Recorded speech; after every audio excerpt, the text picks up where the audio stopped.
All right, welcome back. Well, I sound like a broken record. All day today I've been telling you that it's just a beautiful day and it's going to continue. So this is going to be probably the most boring forecast you've ever seen, but that's good. Let's check out our tower cameras from earlier today. I'm going to show you a little bit why it's so boring. You see all the sunshine and the clear skies from the costless carpet tower camera in the Tri-Cities, and the same thing in Yakima as well on the McDonald's tower camera. Well, these are images that we're going to see throughout the week, so get used to it, and there really is not going to be a whole lot of changes. It will start to get a little warm, but right now, still pretty warm but comfortable. 73 in Yakima, 76 in the Tri-Cities, also 73 in Walla Walla.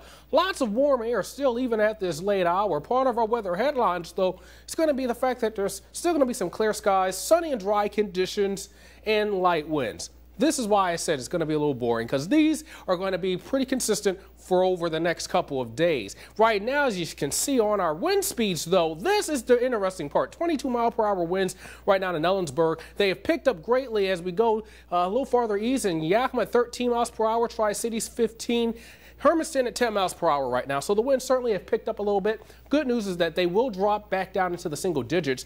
As we take a look at our satellite and radar, still a very quiet image across the map here, though, so perfect night. If you're still outside tonight, you can look up and see the moon or the sky. Really great images out there. Take a look at the rest of the Northwest. Really quiet image as far back as the Idaho and Montana. A little bit of cloud cover going past Utah and Wyoming. The next system is actually all of this concentrated cloud cover and moisture right now going around the British Columbia area. We'll pull in a little bit and you can actually see what's actually happening on our Futurecast. There's a little bit of that cloud cover that hangs around parts of the Puget Sound area as well as Vancouver.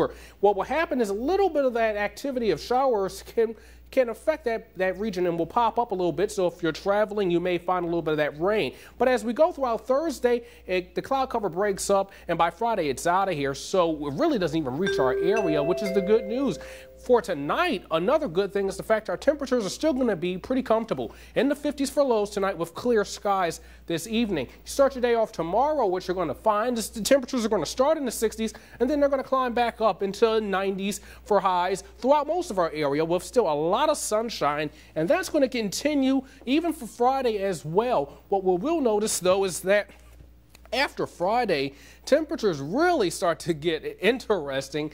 95 by Saturday, 99 by Sunday. Now, we're being pretty conservative with that 99. It could get a little bit hotter, so by tomorrow that number may change. But right now, we're going to keep it at 99 and still some warm air as you go back to work the following week. In Yakima, also a pretty interesting situation there. Temperatures are not going to get as hot as the Tri-Cities, but at least the mid-90s as well throughout that area as well. But lots of sunshine, lots of clear skies, so it's going to be consistent, but it's also going to get a lot hotter by this weekend. So changing up this boring forecast, throwing a little heat in there. Yeah, a consistent and warm start to August. Oh yeah, definitely. All right, thank you, Bryant.